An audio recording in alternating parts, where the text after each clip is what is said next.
जय श्री कृष्ण भक्तों, ओम नमो भगवते वासुदेवाय। सावन मास की शुभ बेला में जब कामिका एकादशी का पुण्य दिवस आता है तो संपूर्ण वातावरण भक्ति, श्रद्धा और आस्था से भर उठता है। एक ओर श्रीहरि विष्णु के चरणों में तुलसी दल चढ़ता है तो दूसरी ओर कैलाश से हर हर महादेव की गूंज भक्तों के कंठ से फूट पड़ती है। ये वह दुर्लभ अवसर होता है जब हरि विष्णु और हर शंकर दोनों की आराधना एक साथ होती है।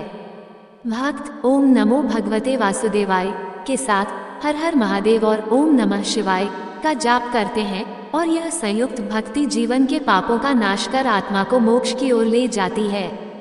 सावन का ये पवित्र संगम हमें सिखाता है कि शिव और विष्णु में कोई भेद नहीं, दोनों ही परमात्मा के दो रूप हैं और उनका स्मरण जीवन को शुद्ध, शांत और कल्याणकारी बना देता है। श्रावण मास की शुक्ल पक्ष की एकादशी, जिसे कामिका एकादशी कहा जाता है, न केवल व्रत और उपवास का दिन है बल्कि यह आत्मा के शुद्धिकरण, पापों के प्रायश्चित और मोक्ष की प्राप्ति का अत्यंत पुण्यदायी अवसर भी है। यह व्रत विशेष रूप से भगवान विष्णु की भक्ति में लीन रहने वालों के लिए वरदान स्वरूप है। कहा जाता है कि कामिका एकादशी के दिन व्रत करने वाला मनुष्य समस्त पापों से मुक्त होकर प्रभु के चरणों में स्थान प्राप्त करता है।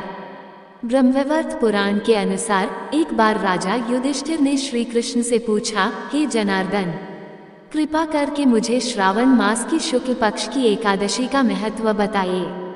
तब श्री कृष्ण बोले, हे राजन, इस दिन व्रत करने से तीर्थ स्नान, दान, यज्ञ और व्रतों का समस्त फल प्राप्त होता है। इस एकादशी की कथा प्राचीन काल की है, जब एक हिंसक और पापी व्यक्ति जिसने अनेक प्राणियों की हत्या की थी, कामिका एकादशी का व्रत करके भगवान विष्णु की आराधना में लीन हो गया। उसने न तो गंगाजल चढ़ाया, न फूल, न दीपक, बल्कि केवल हरि नाम का जाप करता रहा। भगवान उसकी भक्ति से इतने प्रसन्न हुए कि स्वयं श्रीहरि ने दर्शन देकर उसे पापों से मुक्त किया और वैकुंठ लोक में स्थान दिया। इस व्रत का इतना प्रभावशाली पुण्य है कि जो व्यक्ति केवल तुलसी पत्र अर्पित कर ओम नमो भगवते वासुदेवाय का जप करता है, वह भी समस्त पापों से मुक्त हो जाता है। कामिका एकादशी व्रत करने से पितरों को तृप्ति मिलती है, यमलोक की यातनाएं मिटती हैं और जीव को विष्णुलोक की प्राप्ति होती है।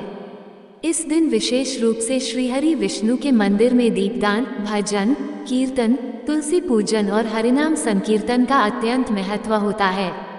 अंत में भगवान श्री कृष्ण ने कहा, जो श्रद्धा से कामिका एकादशी का व्रत करता है वह मानो समस्त व्रतों का फल प्राप्त करता है और जन्म जन्मांतर के बंधनों से मुक्त होकर श्रीहरि में लीन हो जाता। प्रेम से बोलिए, जय श्रीहरि। भक्तों, अब आइए बड़े ही श्रद्धा और भक्ति भाव से सुनते हैं कामिका एकादशी की पुण्यदायिनी कथा और जानते हैं इसका महत्व स्वयं श्री कृष्ण से। अर्जुन ने कहा, हे प्रभु, मैंने आषाढ़ माह के शुक्ल पक्ष की देवशयनी एकादशी का सविस्तार वर्णन सुना। अब आप मुझे श्रावण माह के कृष्ण पक्ष की एकादशी की कथा सुनाने की कृपा करें। इस एकादशी का नाम क्या है? इसकी विधि क्या है? इसमें किस देवता का पूजन होता है? इसका उपवास करने से मनुष्य को किस फल की प्राप्ति होती है? भगवान श्री कृष्ण ने कहा, हे श्रेष्ठ धनुर्धर, मैं श्रावण माह की पवित्र एकादशी की कथा सुनाता हूँ, ध्यानपूर्वक श्रवण करो। एक बार इस एकादशी की पावन कथा को भीष्म पितामह ने लोकहित के लिए नारद जी से कहा था। एक समय नारद जी ने कहा, हे पितामह, आज मेरी श्रावण के कृष्ण पक्ष की एकादशी की कथा सुनने की इच्छा है, अतः आप इस एकादशी की व्रत कथा विधान सहित सुनाइए। नारद जी की इच्छा को सुन पितामह भीष्म ने कहा, हे नारद जी, आपने बहुत ही सुंदर प्रस्ताव किया है। अब आप बहुत ध्यानपूर्वक इसे श्रवण कीजिए। श्रावण माह के कृष्ण पक्ष की एकादशी का नाम कामिका एकादशी है। इस एकादशी की कथा सुनने मात्र से ही वाजपेय यज्ञ के फल की प्राप्ति होती है। कामिका एकादशी के उपवास में शंख, चक्र, गदाधारी भगवान विष्णु का पूजन होता है। जो मनुष्य इस एकादशी को धूप, दीप, नैवेद्य आदि से भगवान विष्णु की पूजा करते हैं, उन्हें गंगा स्नान के फल से भी उत्तम फल की प्राप्ति होती है। सूर्य ग्रहण और चंद्र ग्रहण में केदार और कुरुक्षेत्र में स्नान करने से जिस पुण्य की प्राप्ति होती है वो पुण्य कामिका एकादशी के दिन भगवान विष्णु की भक्तिपूर्वक पूजा करने से प्राप्त हो जाता है। भगवान विष्णु की श्रावण माह में भक्तिपूर्वक पूजा करने का फल समुद्र और वन सहित पृथ्वी दान करने के फल से भी ज्यादा होता है। व्यतिपात में गंडकी नदी में स्नान करने से जो फल प्राप्त होता है वो फल भगवान की पूजा करने से मिल जाता है। संसार में भगवान की पूजा का फल सबसे ज्यादा है, अतः भक्तिपूर्वक भगवान की पूजा न बन सके तो श्रावण माह के कृष्ण पक्ष की कामिका एकादशी का उपवास करना चाहिए। आभूषणों से युक्त बछड़ा सहित गोदान करने से जो फल प्राप्त होता है वो फल कामिका एकादशी के उपवास से मिल जाता है। जो उत्तम द्विज श्रावण माह के कृष्ण पक्ष की कामिका एकादशी का उपवास करते हैं तथा भगवान विष्णु का पूजन करते हैं, उनसे सभी देव, नाग, किन्नर, पितृ आदि की पूजा हो जाती है। इसलिए पाप से डरने वाले व्यक्तियों को विधि विधान सहित इस उपवास को करना चाहिए। संसार सागर तथा पापों में फंसे हुए मनुष्यों को इनसे मुक्ति के लिए कामिका एकादशी का व्रत करना चाहिए।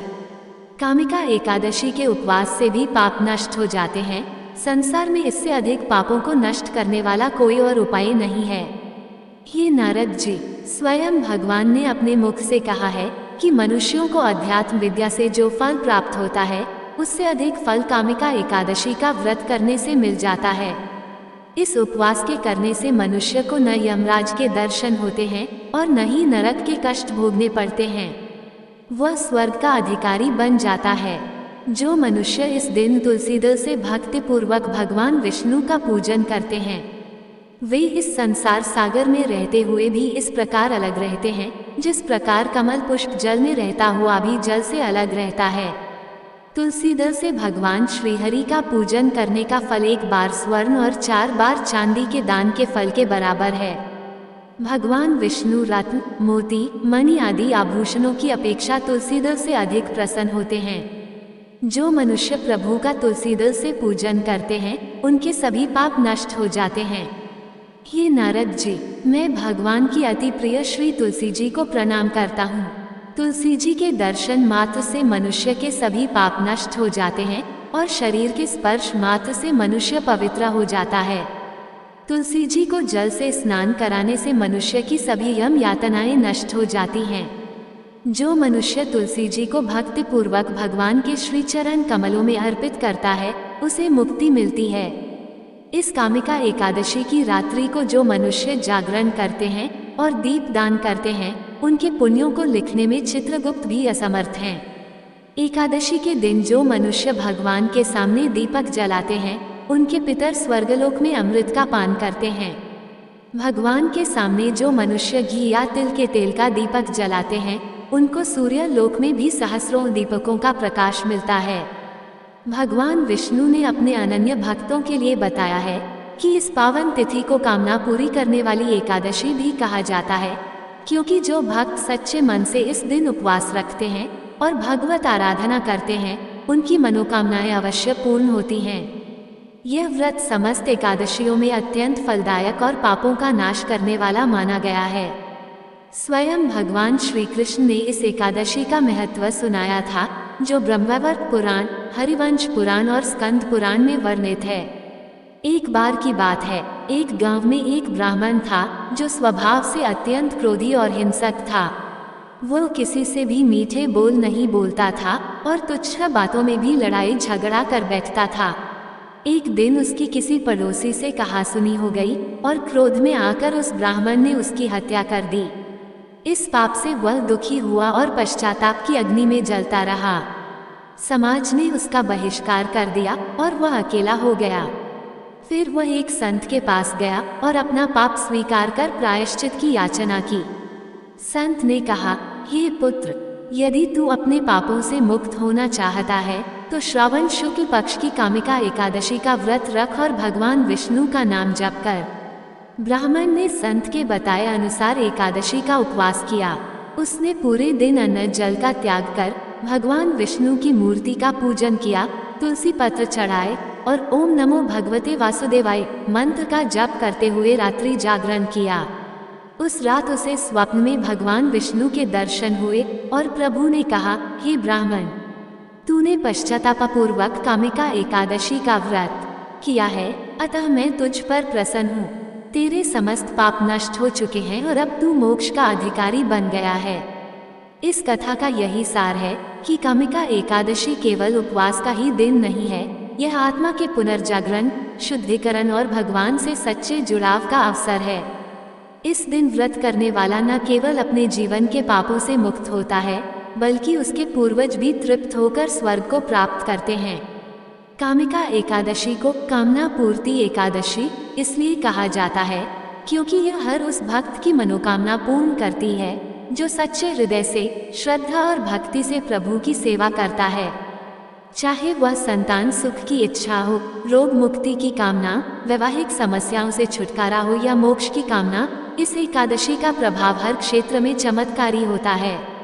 इस दिन व्रती को प्रातःकाल स्नान कर व्रत का संकल्प लेना चाहिए। फिर श्रीहरि विष्णु की मूर्ति को गंगाजल, फूल, चंदन, धूप, दीप से पूजना चाहिए। तुलसी दल विशेष रूप से अर्पित करना चाहिए क्योंकि यह भगवान विष्णु को अति प्रिय है।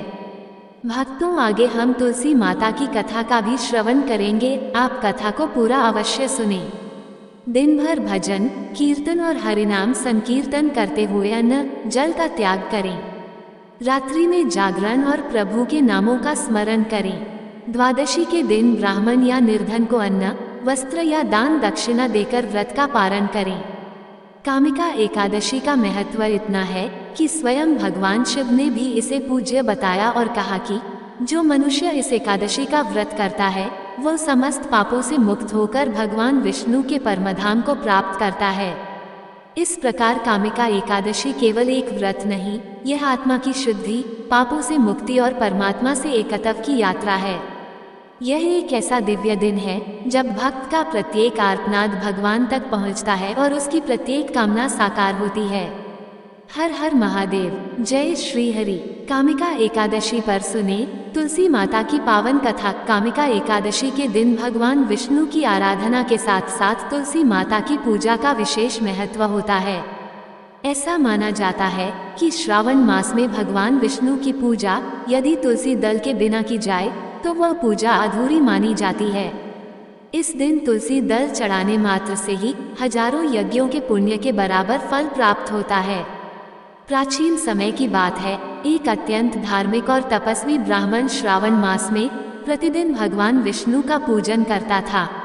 एकादशी के दिन वह व्रत रखकर विशेष रूप से श्रीहरि की आराधना करता था। किंतु एक वर्ष उसकी तुलसी का पौधा सूख गया और उसके पास पूजा हेतु तुलसी दल नहीं था। वह अत्यंत व्यथित हुआ कि बिना तुलसी दल के वह कैसे भगवान की पूजा करेगा। फिर भी उसने मन में भगवान का स्मरण करते हुए संकल्प पूर्वक व्रत प्रारंभ किया। उसने अपने ही मन से यह सोचा कि हे प्रभु, यदि मेरे हृदय में आपके प्रति सच्ची भक्ति है तो मेरी पूजा स्वीकार करें। उस रात्रि को उसे स्वप्न में भगवान विष्णु के दर्शन हुए। प्रभु ने कहा, हे ब्राह्मण, तुमने जिस भक्ति भाव से कामिका एकादशी का व्रत किया वह मुझे अति प्रिय है। यद्यपि तुम तुलसी दल नहीं चढ़ा सके, किंतु तुमने तुलसी माता के प्रति श्रद्धा रखी, वह मेरे लिए सर्वोत्तम भेंट थी। प्रभु ने आगे कहा, जो भक्त कामिका एकादशी के दिन सच्चे मन से तुलसी माता की पूजा करता है और भगवान को तुलसी दल अर्पण करता है वह मेरे धाम को प्राप्त होता है। इसके पश्चात वह ब्राह्मण तुलसी की महिमा से अत्यंत प्रभावित हुआ और उसने आजीवन तुलसी की सेवा का व्रत ले लिया। भगवान विष्णु ने उसे अखंड वैकुंठ लोक का वरदान दिया। सावन मास में तुलसी दल चढ़ाने का महत्व। सावन मास शिवजी का प्रिय मास है, किंतु इस मास में भगवान विष्णु की पूजा का भी विशेष महत्व है, क्योंकि चारों तरफ हरियाली, जल और पवित्रता का वातावरण होता है जो तपस्या और आराधना के लिए उपयुक्त है। तुलसी को शास्त्रों में हरि प्रिया कहा गया है, अर्थात भगवान विष्णु की प्रिय देवी। कामिका एकादशी के दिन जब भक्त तुलसी दल से भगवान विष्णु का पूजन करते हैं तो ऐसा माना जाता है कि ये पूजन सहस्त्र यज्ञों के समान फलदायी होता है। मनोकामनाओं की पूर्ति शीघ्र होती है, पितरों को तृप्ति और मोक्ष की प्राप्ति होती है, रोग, दोष और दरिद्रता दूर होती है। ये भगवान विष्णु को अत्यंत शीघ्र प्रसन्न करने का सरल माध्यम है। तुलसी दल में स्वयं लक्ष्मी जी का वास होता है और श्रावण मास में जब पृथ्वी पर सत्वगुण की प्रधानता होती है, तब तुलसी के माध्यम से की गई पूजा अत्यंत प्रभावशाली होती है। इसलिए कामिका एकादशी के दिन तुलसी माता की पूजा करें, तुलसी पत्र भगवान को अर्पित करें और उनके चरणों में भक्ति पूर्वक ये प्रार्थना करें।